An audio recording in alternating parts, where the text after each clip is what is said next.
حضرت یوسف علیہ السلام کا قصہ سنایا جا رہا، اور صرف ناموں کا فرق ہے دوستو،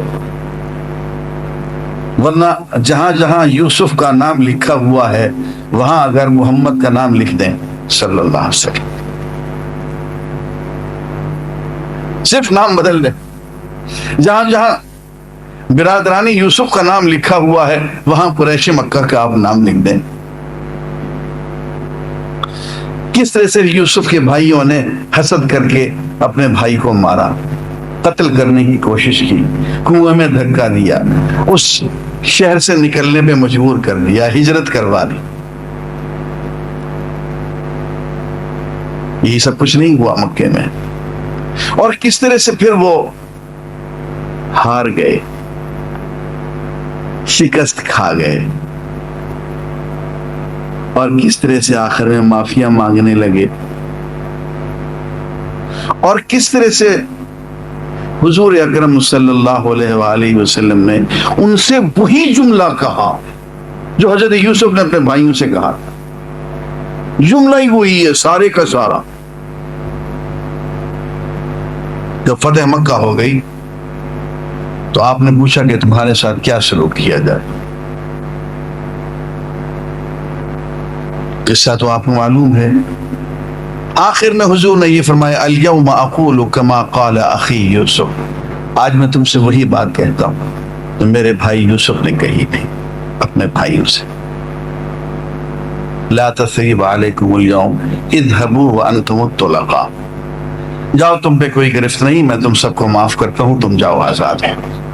وہی جملہ جو قرآن میں لکھا ہوا ہے، جو حضرت یوسف نے اپنے بھائیوں سے کہا ہے، وہی کا وہی جملہ حضور اکرم صلی اللہ علیہ وسلم بیت اللہ کے سامنے غنی محکوم اور مفتوح قریش کے لوگوں کو سنا رہے ہیں، کہہ رہے ہیں۔ تو معلوم ہوا کہ یہ یوسف کا قصہ بیان نہیں ہو رہا تھا، یہ ان کو متنبہ کیا جا رہا تھا کہ دیکھو یہ تاریخ اپنے آپ کو دہرا رہی ہے، یہ ایک یوسف پھر تم میں آ گیا ہے، اور دیکھو تم پھر برادران یوسف بن رہے ہو، اور اس کو یہاں سے نکال کے تمہاری خیر نہیں ہے،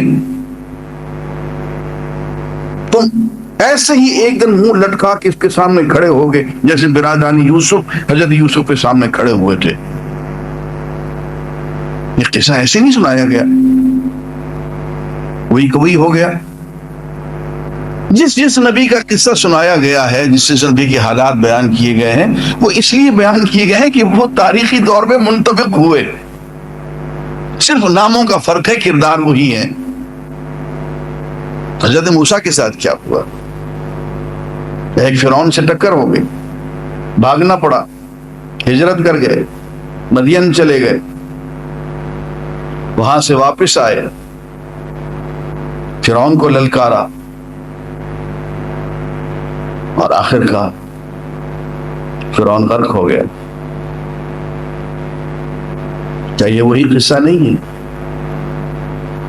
اس پوری سٹوری کی اگر آپ اس کے ایتھوس کو آپ اور اس کی آپ روح کو آپ سمجھیں تو وہ قصہ تو پھر وہی کا وہی ہے، وہی تاریخ اپنے آپ کو دہرا رہی ہے۔ حضرت ابراہیم کا قصہ کیا ہے؟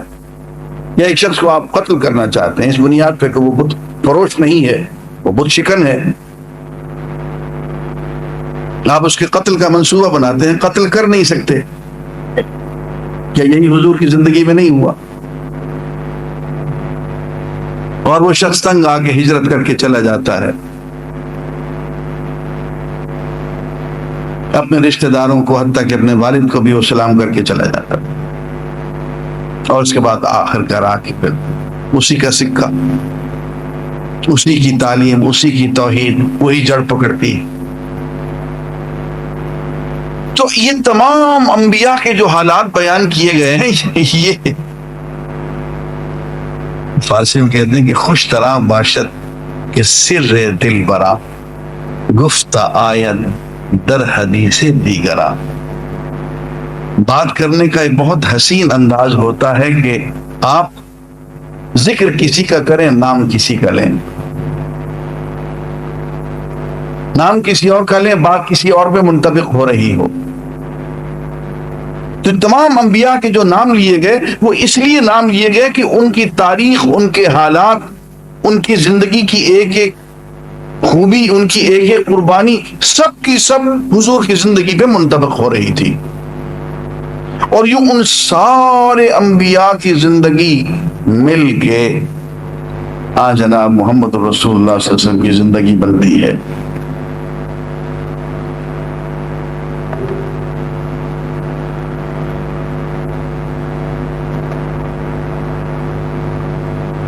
اور پھر دیکھیے خود ایک انسان کی زندگی بھی ایک طرح کی نہیں ہوتی.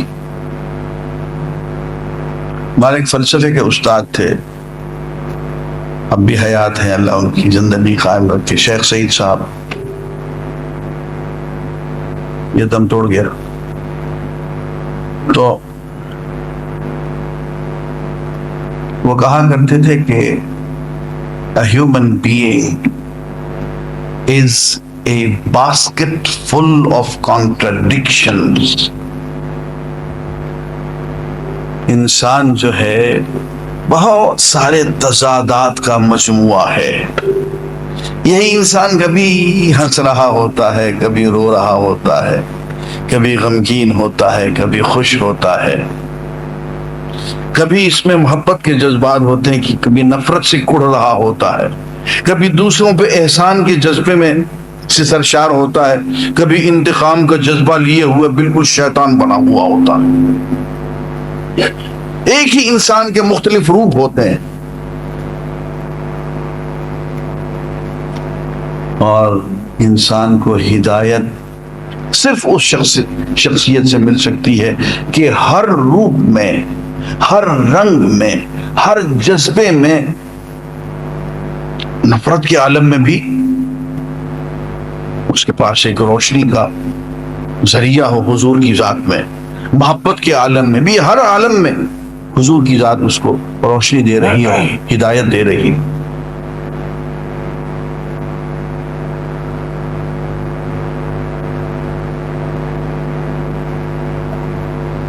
اب ہم ذرا سا اس کی تفصیل میں جاتے ہیں.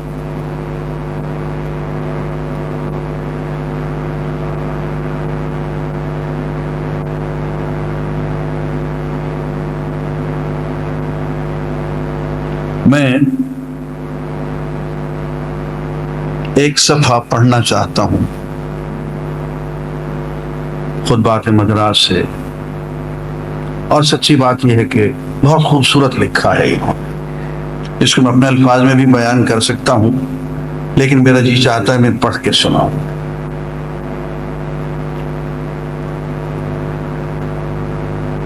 یہ صفحہ 85 ہے.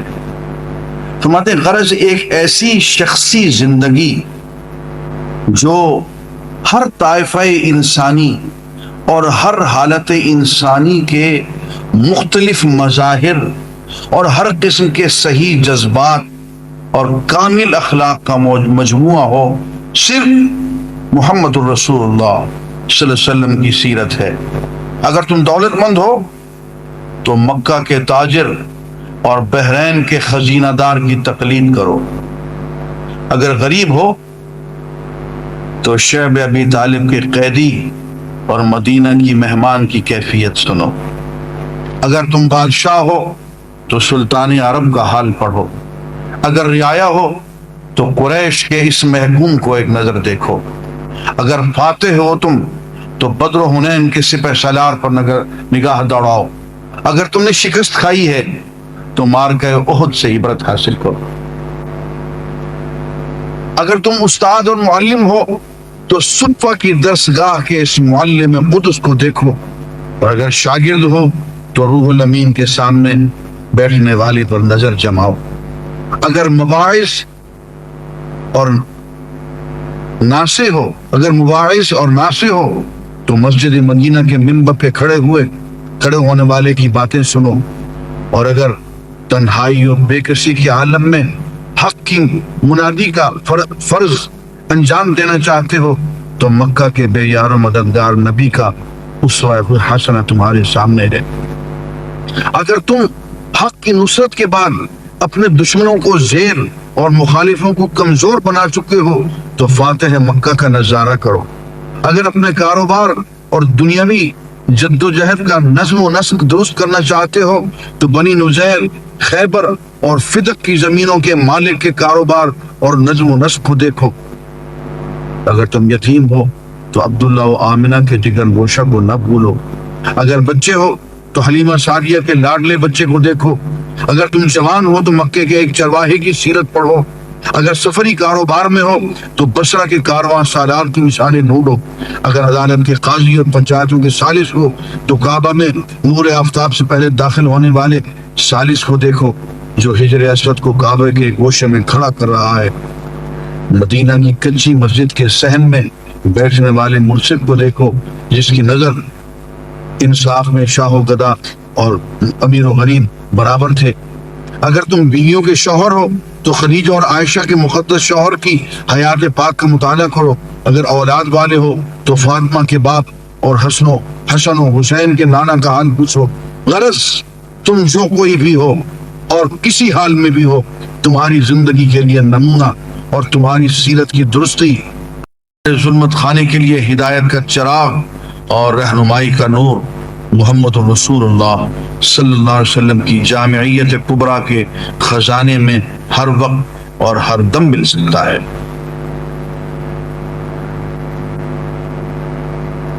عزیزان گرامی، یہاں بعض غیر مسلمین کی شہادتیں بھی ہیں جنہوں نے یہ کہا کہ حضور اکرم صلی اللہ علیہ وسلم کی زندگی میں بیک وقت اتنی متنوع بلکہ متضاد صفات نظر آتی ہیں کہ انسان حیران رہ جاتا ہے، جو دنیا کے کسی ایک انسان میں یکجا جمع نہیں ہوئی ہیں۔ مجھے کہتے ہیں کہ بادشاہ ہیں تو ایسے کہ پورا ملک ان کی مٹھی میں ہے، اور بے بس ہیں تو اپنے آپ کو اتنا بے بس جانتے ہیں کہ بعد میں یہ قسم کھاتے ہیں کہ میری اپنی جان، میرا جسم میرے بس میں نہیں۔ والذی نفسی بیدہ، میں اس اللہ کی قسم کھا کے کہتا ہوں کہ میری جان جس کے قبضے میں ہے۔ وہ کہتے ہیں دولت مند ہیں تو ایسے ہیں کہ خزانے کے خزانے اونٹوں پر لدے ہوئے آ رہے ہیں، مدینہ میں سب لٹائے جا رہے ہیں، اور غربت ہے تو ایسی کہ مہینوں گھر میں چولہا نہیں جلتا، خزانے بھی لٹ رہے ہیں بیک وقت اور مہینوں گھر میں چولہا بھی نہیں جل رہا ہے، اور سپہ سالار ہیں تو ایسے ہیں کہ نہتے 300 آدمیوں کے ساتھ لوہے میں ڈوبے ہوئے 1000 آدمیوں سے ٹکرا جاتے ہیں اور فتح مند ہوتے ہیں، اور صلح مند ہیں تو صلح پسند ہیں تو ایسے ہیں کہ ہزاروں آدمی ساتھ ہیں، سامنے کوئی لشکر نہیں ہے، اور ایسی صلح پہ دستخط کر کے آتے ہیں کہ ساری دنیا کہتی ہے کہ دب کے صلح کی ہے۔ لشکر لے کے آئے ہوئے ہیں، مسلح ہیں، 1400 صحابہ ہیں، مقابلے میں کوئی لشکر نہیں ہے، صلح کر رہے ہیں تو ایسی صلح کر رہے ہیں کہ صحابہ تک کہہ رہے ہیں کہ یا رسول اللہ ایسی صلح آپ نے کر لی اتنی دب کے۔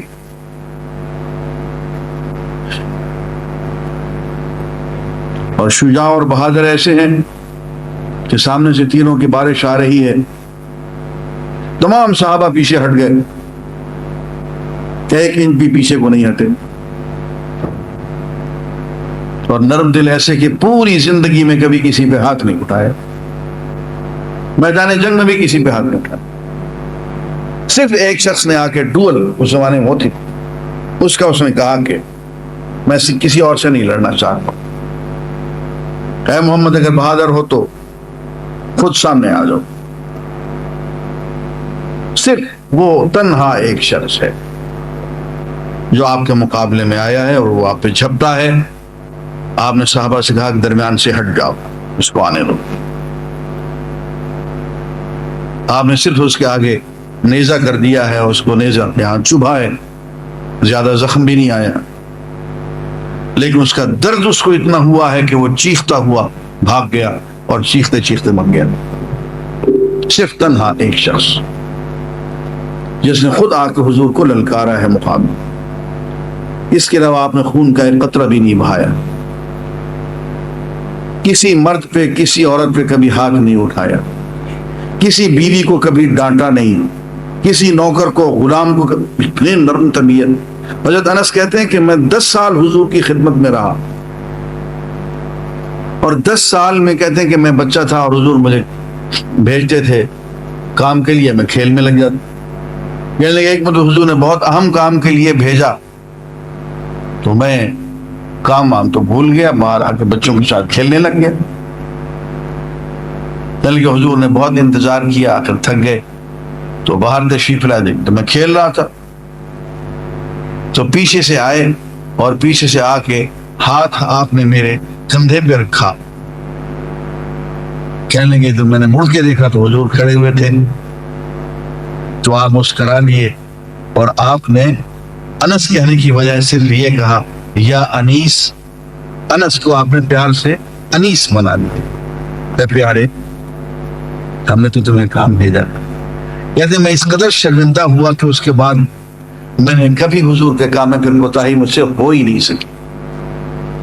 کہتے ہیں 10 سالوں میں حضور نے مجھے یہ جملہ نہیں کہا کہ یا انس لم فعلت ذلک، کہ اے انس یہ کام تم نے کیوں کیا، یعنی اور 10 سال میں یہ جملہ میں حضور سے نہیں سن سکا کہ یا انس لم لم تفعل ذلک، اے انس تم نے یہ کام کیوں نہیں کیا۔ کیا کوئی ایسی مثال ہمیں انسانی تاریخ میں کوئی ہو؟ اگر کسی کی تو بتا دو، اس قدر نرم طبیعت۔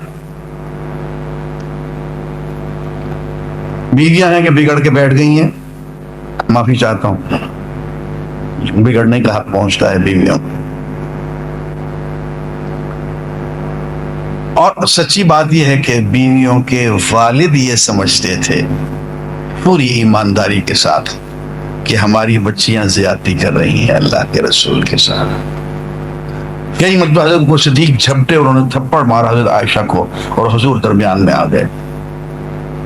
ایک بار حضرت عمر فاروق نے حضرت حفصہ کا گلا دبا دیا کہ تم اللہ کے رسول کے ساتھ یوں پیش آتی ہو۔ اور کبھی کسی کو آپ نے سخت لہجے میں ڈانٹ کے کسی بیوی کے ساتھ گفتگو نہیں فرمائی۔ یعنی یہ ایک شخص وہ ہے کہ اتنا بڑا فاتح ہے کہ اس سے بڑا فاتح انسانی تاریخ میں نہیں ملتا۔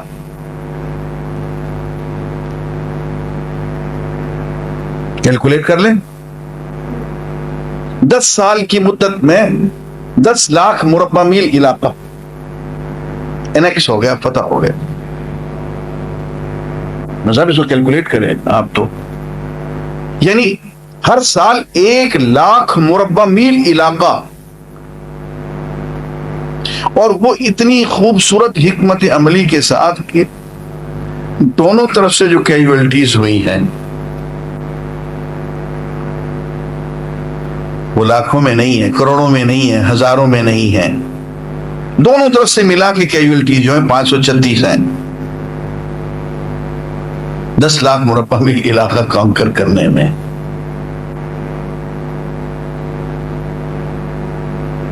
اچھا، اور فرماتے ہیں کہ یہ نرم دلی ہے، اور فرماتے ہیں کہ حضور اکرم صلی اللہ علیہ وسلم سے زیادہ دوسروں کی مدد کرنے والے، دوسروں کی عیادت کرنے والے، دوسروں کے گھروں میں پیسہ پہنچانے والے، مال اور دوائی اور علاج پہنچانے والے کوئی اور نہیں ہے۔ ایک ایک کی فکر، ایک ایک کا پتہ، اور بے تعلق ہیں تو ایسے کہ حدیث میں آتا ہے کہ جب اذان ہو جاتی تھی کانا یقوم عنا کانہ لا یعرفنا، جب نماز کا وقت ہو جاتا اور اذان ہو جاتی تو اس وقت حضور ہمارے ساتھ بہت پیاری پیاری باتیں کر رہے ہوتے تھے، ہم سب لوگ بالکل منہمک ہوتے تھے حضور کی باتوں میں۔ ادھر اذان ہوئی تو ہم سے یوں کھڑے ہو کے چلے جاتے تھے جیسے ہمیں پہچانتے ہی نہیں۔ لا تعلقی ہے تو پھر ایسی لا تعلقی ہے کہ ادھر اللہ کی طرف سے بلایا آیا تو پھر اب کسی اور سے کوئی تعلق نہیں، سارے ختم۔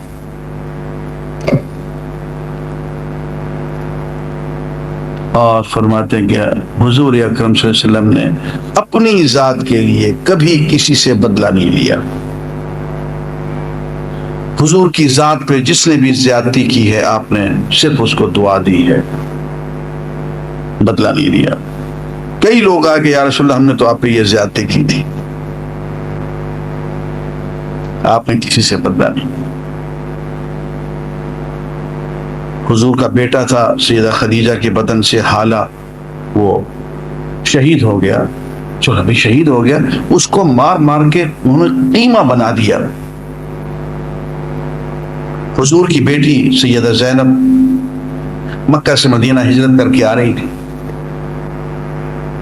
حبار بن اسود نے انہیں حاملہ تھی، اونٹ پہ سے دھکا دے کے گرا دیا، گر گئی، زخمی ہو گئی، حمل بھی ضائع ہو گیا، بیمار رہی، فوت ہو گئی۔ یہ حبار بن اسود آ گیا حضور کے سامنے، معاف کر دیا۔ تو ایک ایسی شخصیت جس میں کہ انتہا درجے کی نرمی، یا اپنی ذات کے لیے بدلہ نہیں لیا، لیکن اللہ کا حکم جب سامنے آ گیا تو اس میں نرمی نہیں کی۔ عزیزان گرامی، ایک حدیث پڑھ کے میں اس قدر حیران بھی ہوا اور اس قدر مجھ پہ رقت بھی طاری ہوئی کہ مجھے ایسی شخصیت نظر نہیں آئی۔ قتل کا ایک مجرم سامنے آ گیا، قتل کا اعتراف ہو گیا، قتل ثابت ہو گیا، اس کو آپ نے سزائے موت دے۔ اب سزائے موت سننے کے بعد اس کی والدہ نے رونا شروع کر دیا، اور حضور اکرم صلی اللہ علیہ وآلہ وسلم اس کی والدہ کے پاس جا بیٹھے، اور جتنی دیر تک وہ روتی رہی اتنی دیر تک آپ بھی روتے رہے۔ یار اس کا کیا کریں گے آپ؟ جتنی دیر تک اس کی والدہ روتی رہی آپ بھی بیٹھ کے ساتھ ہی روتے رہے، کہ وہ تقاضا عدل تھا وہ بھی پورا کرنا تھا، اور یہ تقاضا رحمت للعالمین ہی تھا۔ یہ ماں کی مامتا ہے تو ادھر بھی نبی کی مامتا ہے، یہ بھی چل رہا ہے۔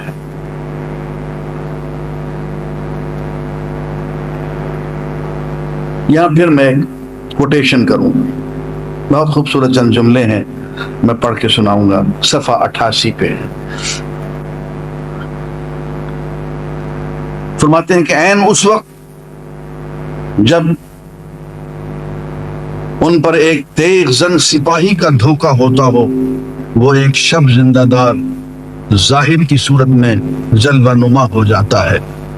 عین اس وقت جب اس پر کشور کشا فاتح کا شبہ ہو، وہ پیغمبرانہ معصومیت کے ساتھ ہمارے سامنے آ جاتا ہے۔ عین اس وقت جب ہم اس کو شاہ عرب کہہ کر پکارنا چاہتے ہیں، وہ کھجور کی چھال کا تکیہ لگائے کھردری چٹائی پر بیٹھا درویش نظر آتا ہے۔ عین اس وقت جب عرب کے اطراف سے آ کر اس کے صحن مسجد میں مال و اسباب کا انبار لگا ہوتا ہے، اس کے گھر میں فاقہ کی تیاری ہو رہی ہوتی ہے۔ عین اس عہد میں جب لڑائیوں کے قیدی مسلمانوں کے گھروں میں لونڈی اور غلام بن کر بھیجے جا رہے ہیں، فاطمہ بنت رسول اللہ جا کر اپنے ہاتھوں کے چھالے اور سینے کے داغ باپ کو دکھاتی ہیں، جو چکی پیستے پیستے اور مشکیزہ بھرتے بھرتے ہاتھ اور سینے پر پڑ گئے تھے۔ عین اس وقت جب آدھا عرب اس کے زیر نگی ہوتا ہے، حضرت عمر رضی اللہ تعالیٰ عنہ حاضر دربار ہوتے ہیں، ادھر ادھر نظر اٹھا کر کاشان نبوت کے سامان کا جائزہ لیتے ہیں۔ وہاں پہ تھری چارپائی پر آرام فرما رہے ہیں، اور جسم مبارک پر بانوں کے نشان پڑ گئے۔ ایک طرف مٹھی بھر جو رکھے ہیں، ایک کھونٹی میں خشک مشکیزہ لٹک رہا ہے۔ سرور کائنات صلی اللہ علیہ وسلم کے گھر کی یہ کل کائنات دیکھ کر حضرت عمر رو پڑتے ہیں، عرض کرتے ہیں یا رسول اللہ، اس سے بڑھ کر اور رونے کا کیا موقع ہوگا؟ قیصر و کسریٰ باغ و بہار کے مزے لوٹ رہے ہیں اور آپ پیغمبر ہو کر اس حالت میں ہیں۔ ارشاد ہوتا ہے عمر، کیا تم اس پر راضی نہیں کہ قیصر و کسریٰ دنیا کے مزے لوٹیں اور ہم آخرت کی سعادت